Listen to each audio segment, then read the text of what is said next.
Hey, welcome back. It's Sarah from Roadworthy. I was watching Marilyn Maya Mendoza's videos on help me pick a vacation read, and I was inspired, and it got me thinking about good vacation reads. And I was also sort of in the middle of thinking about this because I'm planning for my month-long road trip to Iowa and back. So I'm in the middle of picking vacation reads for myself. I'm one of those people who it'll take me 5 minutes to pack, for my European vacation, but I will spend hours plotting about what I'm going to read on that trip. So definitely something I have spent a lot of time thinking about and honing in on what what works for me. So hopefully this gives you some ideas of what to consider when you're next headed out on vacation, whether that be sort of your epic European vacation, your long distance trip to Asia, um, your road trip a couple of states over, or your total summer beach vacation. Hopefully, this will give you some things to think about. And so, I thought I would talk today about what makes a good vacation read, in my opinion. And of course, the answer is not simple. The answer, I've realized, depends on the vacation. Um, if you're going to Europe or, going on vacation where it involves a ton of sightseeing, Washington, D.C., or, something like that, um, I was thinking about what books do I like to read when I'm on a trip like that? And I realized, those trips are mentally and physically exhausting. I do not want to be reading, hardcore experimental literary fiction when I'm on a trip like that. You want something you can pick up, put down, you can read 3 pages and, fall asleep. um, you can be interrupted by your family, again, and not lose anything.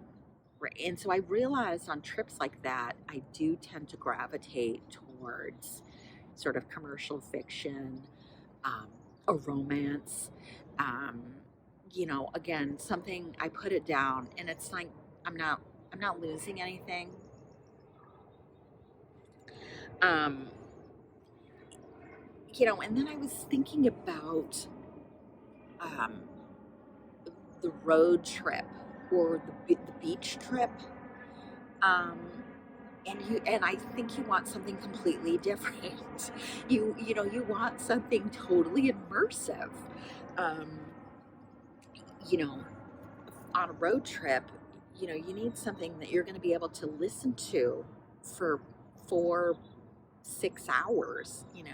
So you need something that's really immersive. I love on a road trip to try and also have the book be set in the place where I'm traveling through. So last year, I listened to Lonesome Dove while I was traveling through um, the Dakotas and Montana, and that was perfect. Um, I heard someone describing being on the beach in Hawaii for a week and reading War and Peace and how that was amazing. Not sure I would pick up War and Peace for the beach, but I get it that you want something completely engrossing that you can literally sit there and read and read and read for hours. Um, I also really like sort of narrative nonfiction. Again, you can really just sink yourself in and really get something out of those kinds of books when you've got those hours of uninterrupted time. In general, I find myself picking up books set in the location of where I'm going, or historical fiction based in that location. I'm thinking of going to Italy. It's very easy to pick up Italian books or books set in Rome or Tuscany or whatever. Reading historical fiction about the Medici family when you're in Florence is tremendous fun. And I think really adds to the vacation. Um, it's fun to see those sites and be reading about them at the same time. So that's something that I always have an eye towards when I'm picking vacation reads, particularly going to a foreign country.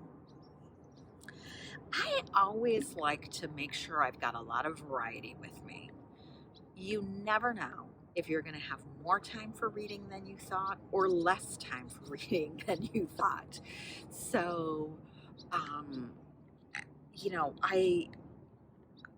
I like to have something where I might get a chance to sit down for an hour and read, or have something where I might only have 15 minutes to sit down and read. So, having a book that'll serve both of those needs. I'm not a super huge short story reader, but I like short stories on vacation.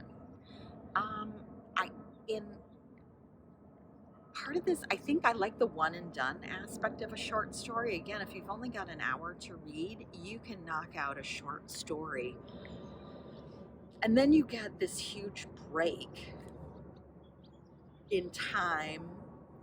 And if you're traveling, you're physically moving too, which also gives you a break from one short story to a next. And I find that enhances the short story reading experience for me. So, um, again, I do like to try out a short story collection when I'm on vacation. Um, I also like to have something completely